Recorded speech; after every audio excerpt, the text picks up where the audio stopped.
So that's right, Bethesda has been at it again, responding to the community's biggest concerns about post-launch content. What could we expect from private servers? And also, could we be seeing offline play eventually make its way to Fallout 76? Plus, we're talking about modded servers and so much more. Welcome back, my fellow Vault Dwellers and Wasteland Wanderers. We've got a lot to go over about Fallout 76. So, let's do this, shall we? Let's begin here right now. As a reminder, yes, we will be getting free updates for years to come for Fallout 76. So it's going to be in the form of regular small content injections, such as events or new items that will fall between larger updates on a lengthier schedule.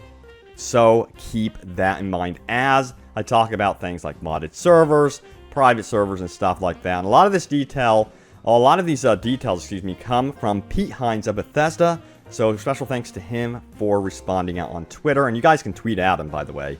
I'll include a link to his Twitter in the description below. So let's begin. So your boy says, will there be multiplayer modded servers? I myself cannot wait for Rust Askew ones. Losing all your items, not just junk, permanent base destruction, wanton killing, are my dreams all for naught?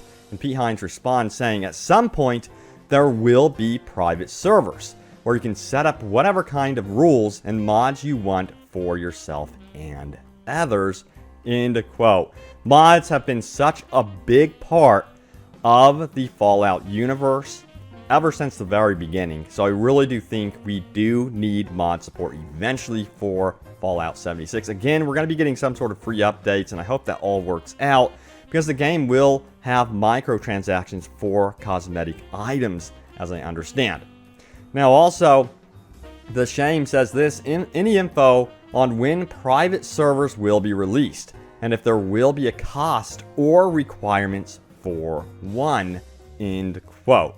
P. Hines says, it will be a while before we have any definitive info. Sometime after launch, don't have a time frame I can give you for when we'll have info. And then the next question is, can you elaborate on this? Do you mean self-hosted servers or service for servers?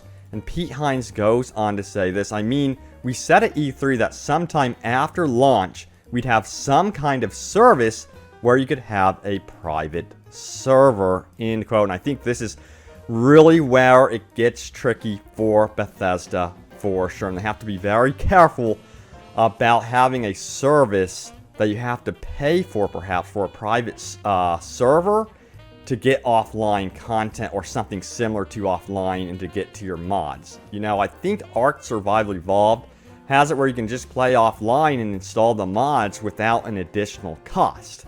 So that's something they're going to have to contend with and really, really be very, very careful about how they approach this post-launch. I mean, they have to be super careful. However, with Ark Survival Evolved, if you did want to host a multiplayer server, you usually did have to pay some sort of fee, especially if you wanted to host a server that was a private server with friends, which is actually not really a big deal if you split the payment between everyone and everyone puts in some money towards that server. So that's no big deal if that's how it's going to be working with these Bethesda servers. If you want to play with a group of friends, you all agree, hey, I'll pay $1 here, you pay $1, as long as the fee isn't too expensive. Okay, the next question is, how will mods in a private server work then through Bethesda Net? And P. Hines says, why don't we just get through launch first? There's plenty of things we need to figure out for post-launch that, quite honestly, just aren't at the top of the list of things to do at the moment, end quote. So yeah, you can see how private servers aren't exactly something they're going to be wholeheartedly focused on at first when the game launches. At first, I imagine they would want to get the game running well, get anything that isn't fixed and ready to go. That's going to be where their attention is going to be focused, and then they're going to work their way to private servers. I'm not going to hold my breath. I think that they have a plan with these free updates, and they really, personally, my personal opinion is they want to control the content, see how that goes. and then offer those private servers. But again, if it's offered as a service, which it sounds like it will be, man, they've got to be super careful. It's something I'm extremely worried about with this game is how they're going to be handling that in the future. I'm waiting for more details on that one, and I will definitely keep you guys updated on that. So let's talk a little bit more about how Fallout 76 could eventually mimic offline play and single-player play for those of you that really, really want that. So, let's see. Who is this? It says, Signpost Marv says, self-hosting the hypothetical private server would have the same effect as an offline game, right? And Hines says, if you wanted your own private server that you only played on, then yes, end quote. So the idea is to be able to offer servers through this service, I guess, and then you could kind of imitate playing by yourself. That's tricky. I could just imagine the headlines on that one eventually. They got to be careful. Again, like I can imagine an article releasing saying you have to pay to kind of play offline or to experience the game in a single-player way. But I don't think that's going to happen because you could still play solo online in this game. Again, they're going to have to be very careful with how they approach this for sure. Because I always think back to Ark Survival Evolved. Always Confused says, wait, can we host our own server on our own hardware like Minecraft, or will it be like a subscription-based service? Now we're getting to the concerns and the questions here. And Hines says, you could have your own private server hosted by us. And the questions keep rolling on here. It says, when you say could, do you mean we have the option to host a server ourselves? Or did you mean if we wanted our own private server, we would have to use your services? Hines goes on to say, if you want a private server, it would be through us. End quote. Very interesting. You guys have got to let me know what you make of that. How do you feel about dropping down some money to have a private server in Fallout 76? You know, when it comes to modding and imitating offline play, you should not, I don't think you should have to pay extra to be able to access that sort of thing as a service. That just sounds, I mean, it sounds so weird. Are the only ways you can access mods through private servers? Again, he does say over and over more firm, concrete details on this later down the road. So again, I'm going to give Bethesda a chance to really clarify what they mean with this stuff, and I hope they do. And I hope they do it sooner than later, because I think that this is going to be a concern with the modding community, because mod support is already on, you know, Fallout 4, even on console through the Creation Club and other ways. So we'll see what happens. So let's talk about offline play and more questions here. So Mr. Orange says, hi, Hines. That's Hines, by the way. He says, a complex question. In the future, 3 years or more, could Fallout 76 emit offline game? No human NPCs, of course. Thanks in advance. This guy just wants to play single player, completely offline, doesn't want to run into anyone else. And Hines says this, it's a server-based game. I don't see us completely re-engineering it to somehow be an offline game that is entirely client-based, end quote. So yeah, I totally get where they're coming from. This was designed from the ground up to be a multiplayer-centric game, co-op-centric. That makes sense. So I'm not too worried about it personally with the online versus offline stuff. I'm hoping that they really offer that with Fallout 5. Of course, that's going to be years away, which is a total bummer.